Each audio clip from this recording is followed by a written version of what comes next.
I never imagined that at 65 years old, I would be standing on a sidewalk in the pouring rain, watching my own son load my last few boxes into a car while his wife stood in the doorway with her arms crossed and a smirk on her face.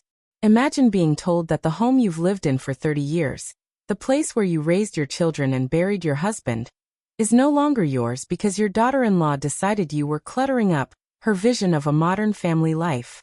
She didn't just want me out of her room. She wanted me out of their lives, and she manipulated my own flesh and blood into making it happen. Was I wrong for the way I decided to handle this? Or would you have done the exact same thing if you were pushed to the edge by the person supposed to be your family? I need you to listen to how this started, because what I did next wasn't just about survival. It was about a lesson in respect that she will never, ever forget. To understand how I ended up on that curb, you have to understand the dynamic of my family over the last 3 years. My husband, Arthur, passed away 4 years ago, leaving me this beautiful 4-bedroom colonial house in a quiet, upscale neighborhood. It was too big for just me, and the silence in the hallways was deafening. Every corner of that house held a memory. The height marks on the pantry door where Mark grew up, the scratch on the hardwood from our old golden retriever, and the garden Arthur spent every weekend perfecting. So when my son Mark told me he was struggling with the rising cost of living and that he and his new wife, Sarah, were looking for a place to start their family, I did what any mother would do. I thought it was a blessing. I invited them to move in, thinking the house would be full of life again. The deal was simple.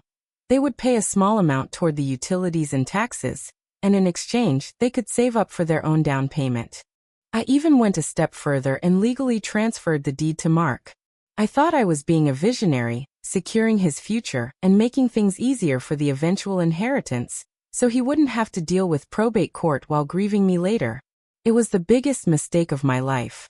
The moment that paper was signed, Sarah's personality shifted like a season turning cold.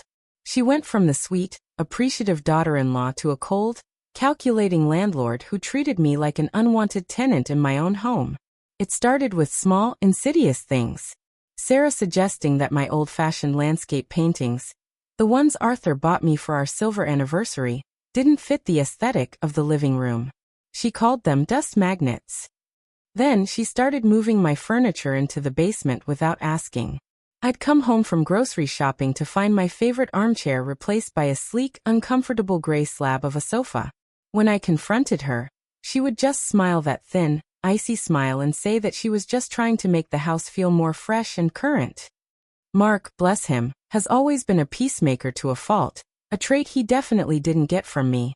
He would tell me to just let it go, that Sarah was stressed with her job in marketing, and that they just wanted to make the house their own. But making it their own soon turned into a systematic erasure of my presence. Sarah began complaining that my cooking, the recipes I'd made for Mark since he was a boy, made the house smell like a cafeteria.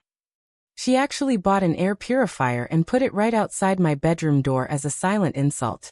Soon, I was restricted to using the kitchen at specific times, usually early in the morning before they woke up or late at night. Then came the comments about my age. She started pointing out the stairs were probably getting too much for me, even though I walk 3 miles every morning. She started leaving brochures for vibrant senior living communities on the kitchen island, right where I'd see them every morning with my coffee. The titles were always something like New Beginnings or Sunset Serenity. I realized then that she wasn't worried about my knees or my heart. She was eyeing my master bedroom, the only room in the house with the original crown molding and a walk-in closet, for a home office she'd been bragging about to her friends. Every time I tried to talk to Mark privately, Sarah would suddenly appear, offering him a drink or asking a random question, never letting us have a moment alone. The psychological warfare was exhausting. I felt like a ghost haunting my own hallways, watching a woman who had contributed nothing to the history of this home tear it down piece by piece. The breaking point came last month during dinner. Sarah sat there, barely touching her salad, and told me that they had been discussing long-term plans.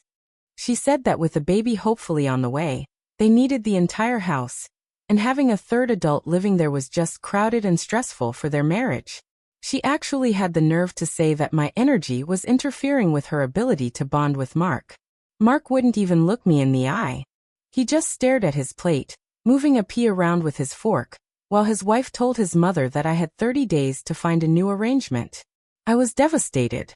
I reminded them that I gave them this house, that it was a gift of love, but Sarah just coldly pointed out that the deed was in Mark's name and legally, I had no right to stay.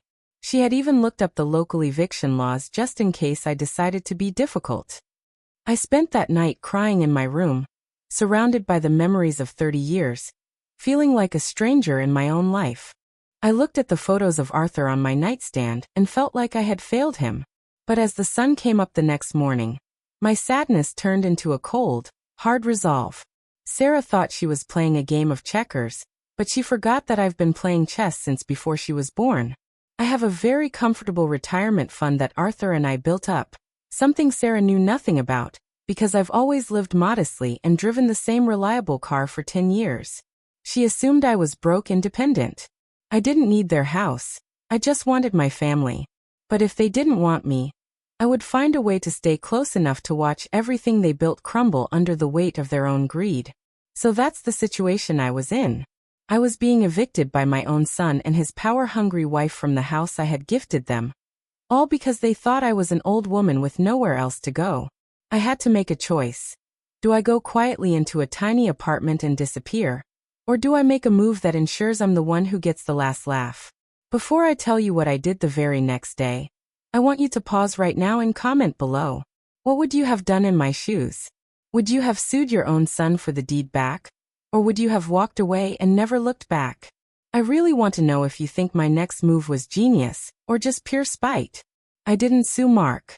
That would have taken years, cost thousands in legal fees, and ruined what little bond we had left. I didn't want a courtroom drama. I wanted a front row seat to Sarah's realization that she had messed with the wrong woman. Instead, I called a real estate agent I've known for decades, a woman who knew Arthur and me when we first moved into the neighborhood. I told her I needed a house, and I needed it fast, and price was no object. As luck, or perhaps karma, would have it, the house directly across the street from my old home had just gone on the market that morning. The previous owners were an elderly couple moving to Florida, and they wanted a quick cash sale. It was a slightly smaller property, but it had a direct, unobstructed view of Mark and Sarah's front door and driveway. Within 48 hours, I had signed the papers. I bought that house for cash, and I didn't tell a soul. I even used an LLC name for the purchase, so Sarah couldn't find my name on the public records immediately. On the day Sarah thought she was finally rid of me, the day she stood there watching me pack my boxes in the rain, she thought I was heading to a cramped rental on the poor side of town. When the movers picked up the last box, I didn't get into a taxi or drive away. I simply walked across the street, unlocked the front door of the neighbor's house, and waved at her from the porch. The look of pure, unadulterated shock on her face was worth every penny of that purchase. It was the kind of expression you only see in movies. Her jaw actually dropped. But I didn't stop there. Sarah's main complaint was that I was stifling her lifestyle and her aesthetic. Well, now I was a neighbor, and neighbors have rights that family members don't always exercise. I found out through the neighborhood grapevine that Sarah had been planning to build a massive, unpermitted deck in the backyard that would have violated local zoning laws and blocked the drainage for the whole block. She thought she could just fly under the radar. The day the contractors showed up, I was already on the phone with the city inspector, sipping a latte on my new porch. They had to tear down what they'd started, pay a massive fine, and the dream backyard she wanted became a muddy pit for months. Then I decided to take up a few new hobbies. I hired the loudest, most efficient landscaping crew in the city to come over at 7 a.m. every Saturday morning, the earliest time allowed by city ordinance. It was perfectly legal, but incredibly annoying for a woman like Sarah who likes to sleep in after her Friday night wine parties. I also started hosting a weekly widows and wine night on my front porch. Every Tuesday, 10 of my loudest, most gossipy friends and I sit outside with our drinks, watching Sarah come and go. We don't say anything mean. We just wave. We cheer when she gets a package. We make sure she knows we see everything. I even installed high-tech security cameras that happen to be pointed toward the street, catching every time she leaves the house in a huff. The psychological pressure started to eat her alive. The aftermath was glorious. Mark started coming over to my house in secret, usually when Sarah was at work, complaining that Sarah was losing her mind. He'd sit at my new kitchen table, eating the cookies she wouldn't let me bake in her house, telling me how Sarah was convinced I was hexing her. Apparently, the stress-free life she wanted was ruined because she felt like she was constantly under a microscope. She couldn't even walk to her car in her pajamas without me and my friends giving her a friendly, judgmental wave and a loud, "Good morning, Sarah. Love the silk robe." She tried to list the house for sale after only 6 months because she couldn't stand looking out her window and seeing me thriving. But I had already spoken to the local realtors at our neighborhood brunch. Everyone knew the story of the daughter-in-law who kicked out the mother who gave them the house. In an upscale neighborhood like ours, reputation is everything. Nobody wanted to move into a neighborhood where the scorned mother lived right across the street, ready to tell the new owners exactly what kind of people lived in that colonial. The property value for their house stalled while mine soared because I spent my time making my garden the envy of the block. Sarah eventually had a complete breakdown. She ran across the street one afternoon and tried to scream at me while I was watering my roses, calling me a crazy old hag and accusing me of stalking her. I didn't raise my voice once. I just stood there, smiling, and recorded the whole thing on my phone. When she threatened to call the police, I reminded her that I was on my own property, which I owned outright, and she was the one screaming in the street and disturbing the peace. I told her, "Sarah, honey, you wanted me out of your house and I left. But you don't get to tell me where to live."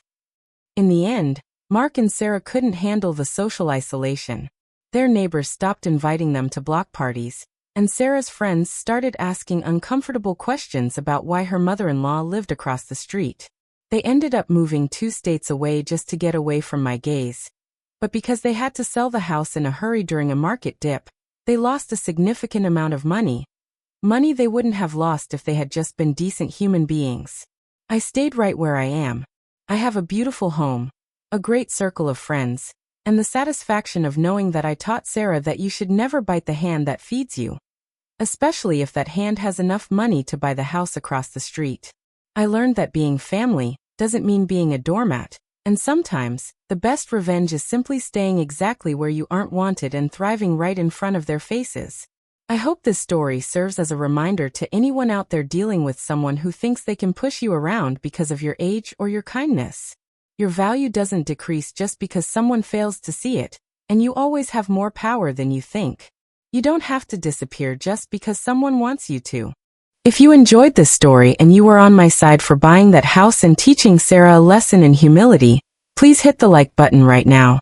It really helps the channel grow and lets me know you appreciate these stories of justice. Don't forget to subscribe for more stories of people standing up for themselves and getting the last laugh against people who underestimated them. I want to hear your final thoughts on this whole mess in the comments section. Was I being too petty by staying so close? Or did she get exactly what she deserved for her greed? I'll be reading all of your responses and replying to my favorites. Thanks for listening, and I'll see you all in the next story.